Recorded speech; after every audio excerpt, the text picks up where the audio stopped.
Hey everyone, welcome! We're gonna be doing an artifact tier list for Cookie Run Tower of Adventures. Now this tier list is based off of overall value, not necessarily which artifacts are the best. So basically, if you have limited resources, which artifacts are worth investing in? You're gonna learn a lot, and it's gonna help you on your journey to being a cookie mastermind. So buckle up and let's go. I already have some artifacts in D tier. All of your commons and most of your rares are going to go here, with the exception of a few honorable mentions. I would say just break down so that you can build the artifacts that you actually want. So moving on to C tier and those honorable mentions. First off is newest formula. You would only want to use this on mono element teams and on cookies that hit multiple times with their ultimates. The next one is going to be Cradle of Courage. I would only use this on your fighting cookies whenever you're going up against a horde of smaller monsters. You get a pretty substantial attack and defense buff. And the last one that I kind of want to mention is Lonesome Moonlight. Every 10% of your HP lost, your attack goes up and it stacks 5 times.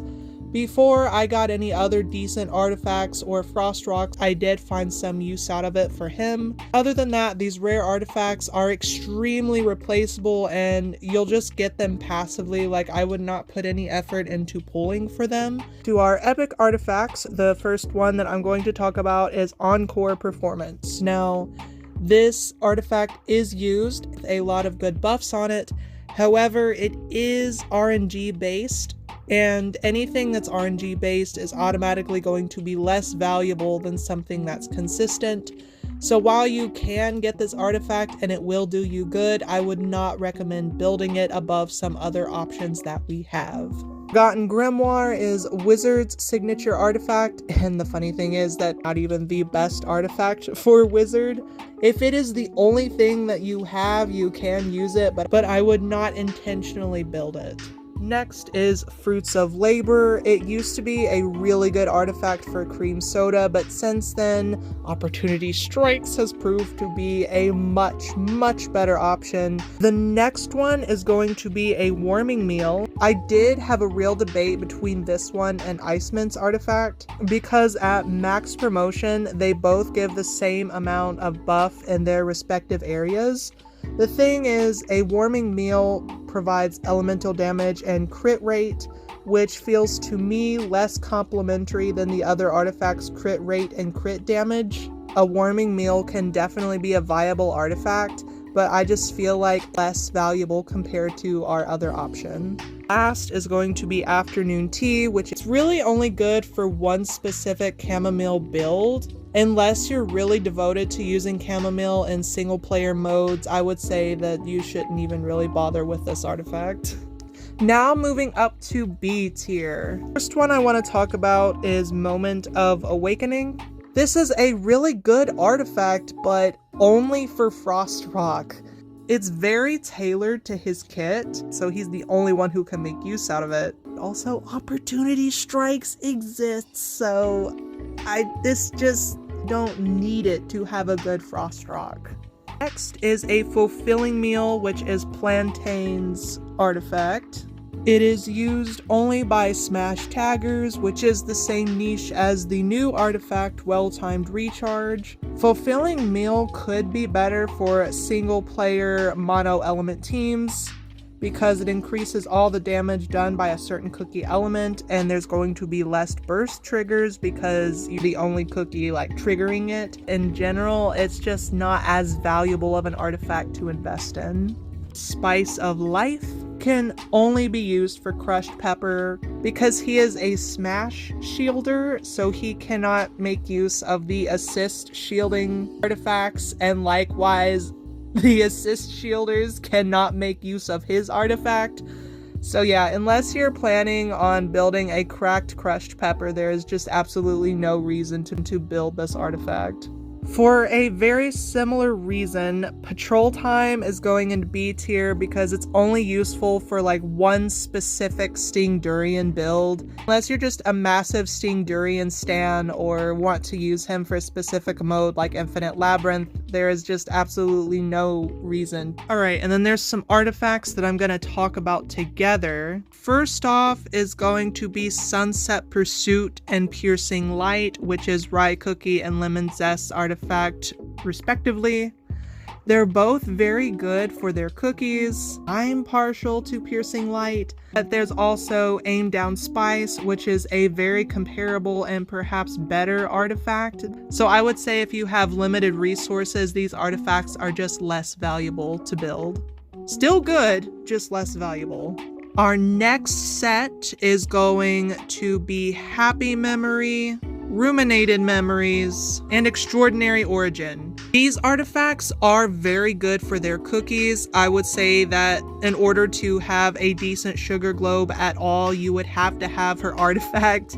But unless you're building those specific cookies, there's no reason to build these artifacts, especially for Candy Drop, who can make really good use of other artifacts as well. Honey Bear's artifact, The Secret of Sweet Sleep, is really good for him, but not for anyone else. So unless you're wanting to build him, it's just not worth it. Midnight Waltz. It's a very good artifact for assist with multi-hitting skills, especially in multiplayer modes. So this is going to be your Blackberry and your Chamomile, most likely during like elemental raids. I think it's kind of useless in single player because the description specifically says nearby allies. So I'm not sure if that applies to your own team or not, but take that with a grain of salt. And the last artifact in B tier is going to be No Turning Back. This is Dark Choco's artifact, and it is only good for him. Again, the whole shtick, like if you're building Dark Choco, sure, go ahead. But also, Opportunity Strikes exists, guys. Just saying. Alright, now moving on to A tier. These are very versatile artifacts that you will find a lot of use out of for different cookies, which is why I think that they are more valuable. Starting with Leisurely Afternoon. This can be used by assist cookies. It increases their attack. And while the equipped cookie is shielded, it increases the crit damage of nearby allies. Especially if you're using Lemon or Honey Bear, this artifact is going to have almost a 100% uptime, and it's very useful in multiplayer modes like raids, champion raids, and the like. Next is going to be Break Time Snack. This is an assist artifact that gives you buff amplification, which increases your healing and your buffs. Oh wow! Attacks will give you more buff amplification, and then after you use an ult, your basic attack will get a substantial boost. A 50% attack boost at first promo and 90% at 5. Very good, very versatile for your assists. We have well-timed recharge for our smash taggers, which currently is going to consist of Marbleberry, Plantain, and Mala Sauce. Increases their attack, and then after using special skills, they get an attack bonus and a burst damage bonus, which means whenever you put a tag on an enemy and it fills up, every time it fills up, it is doing more damage. And this is especially useful in multiplayer modes whenever you have multiple people like just straight up abusing the tag. So yeah, this is why I said that this artifact is going to be more worth your buck than Plantain's artifact. Next one is Aim Down Spice. I'm going to say that this one is required for your ranged cookies. It gives you a crit boost, your basic attacks increase your elemental damage, and then after a special or an ult, you get extra crit damage. It is an extremely solid choice for all of your ranged fighters. Lastly, in A tier is Snowy Slope Speeding. It's for Smash cookies, specifically Smash DPS. It increases your attack stat, and after every basic attack, you get crit rate, and after every special skill, you get a crit damage buff. And I think that these two buffs go really well together because, you know, if you have a higher crit rate, you can make more use of crit damage, which is why I think that this artifact is more useful in general, because instead of having to build a cookie a specific way to complement the artifact, it's like the artifact is doing some of the work for you, which is especially useful whenever you don't have an absolutely cracked out cookie. Lastly, we're going to go to S tier, and I argue that these two artifacts are must-haves. The first one is Opportunity Strikes, and the second one is Going Beyond. Opportunity Strikes is locked for slash cookies, but the majority of the strong fighters in the game currently are slash cookies like Frost Rock, Cream Soda, even Dark Choco. It gives you a 35% attack boost, but also its passive effect has like 100% uptime. If you are above a certain percentage of health, you get a crit damage boost.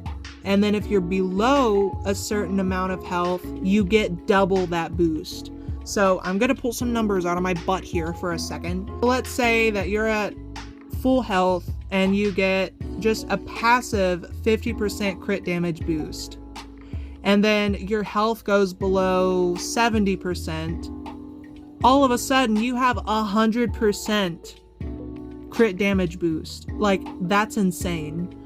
And I'm pretty sure that the artifact goes up to like 70 and 140. So yeah, that's kind of busted.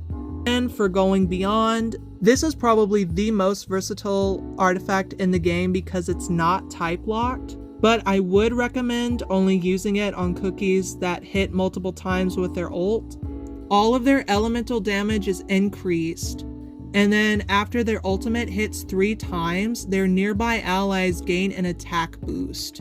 So it is a very good team buff that can be used by a lot of different cookies, and I would highly recommend having at least 1 or 2 copies of this artifact. So if you have any comments or anything that you want to ask about, you can put them below and I will respond to them. Other than that, have a blessed day and keep being awesome. See ya!